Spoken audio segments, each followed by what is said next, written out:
গোপালগঞ্জের মুকসুদপুরে জাকের পার্টির উদ্যোগে এক বিশাল জনসভা এবং র্যালি অনুষ্ঠিত হয়েছে। এই জনসভায় দলটির নেতারা বলছেন যে এবার ভোট হলে গোলাপ ফুলে ভোটের বৃষ্টি হবে এবং তারা ক্ষমতায় আসবেন। তারা আরও বলেন, অলি আউলিয়াদের মাজারের অবমাননাকারীদের উপর আল্লাহর গজব পড়বে। বিস্তারিত থাকছে ওয়াসিম মিয়ার প্রতিবেদনে। গতকাল শনিবার বিকেলে গোপালগঞ্জের মুকসুদপুর কলেজ মোড়ে জাকের পার্টি ও এর সহযোগী সংগঠনগুলোর উদ্যোগে এক জনসভা ও র্যালি অনুষ্ঠিত হয়। মুকসুদপুর উপজেলা জাকের পার্টির সভাপতি লিয়াকত হোসেনের সভাপতিত্বে এই জনসভায় প্রধান অতিথি হিসেবে উপস্থিত ছিলেন জাকের পার্টি মৎস্যজীবী ফ্রন্টের সাধারণ সম্পাদক ও গোপালগঞ্জ ১ আসনের জাকের পার্টির প্রার্থী দেলোয়ার হোসেন।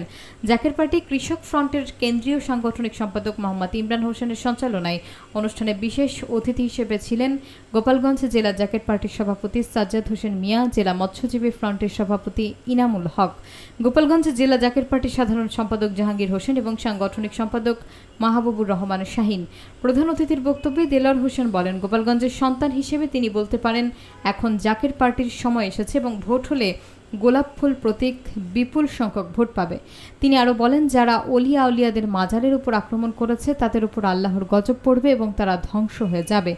জনসভা শেষে মুকসুদপুর কলেজ মোড় থেকে একটি র্যালি বের হয়ে উপজেলা সদরের প্রধান সড়ক প্রদক্ষিণ করে। তারপরে রাত ৩টা আমরা সংসদ শুরু করব। সেখানে কারা থাকবে? আপনাদের মতো সাধারণ মানুষ, এই গায়ে খাটা মানুষ, এই দিনমজুর, এই কৃষক, আপনারা আমার ভাই, আপনারা আমার বন্ধু, আপনাদেরকে নিয়ে সংসদ উদ্বোধন করা হবে। এই 18 কোটির মানুষের ভাগ্য জাকের পার্টির মহামান্য চেয়ারম্যানের হাত মোবারকে আছে।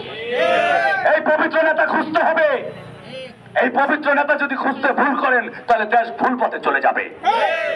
এই জাকের পার্টি যদি রাষ্ট্রীয় ক্ষমতা চায় তাহলে দেশের মানুষকে শান্তিতে সুখে রাখতে পারবে। বিভিন্ন কর্মকাণ্ডের ভিত্তিতে জাকের পার্টির মাধ্যমে এই দেশকে যদি স্বাবলম্বী করতে হয় তাহলে জাকের পার্টির মাধ্যমে আসতে হবে ইনশাআল্লাহ। তাই কি বলছেন নাকি বলেন?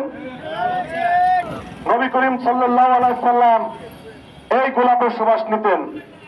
সেই জাকের পার্টির গোলাপ ফুল আপনাদের মাঝে, এই গোলাপ ফুলের ডাক দেওয়ার জন্যই আমরা গোলামরা আপনাদের মাঝে সমবেত হয়েছি।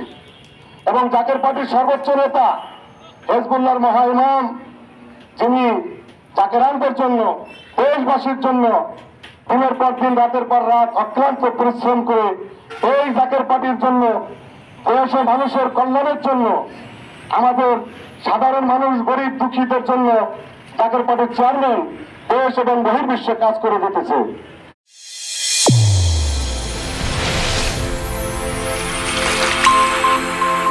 চ্যানেল A1 হৃদয়ের স্পন্দন।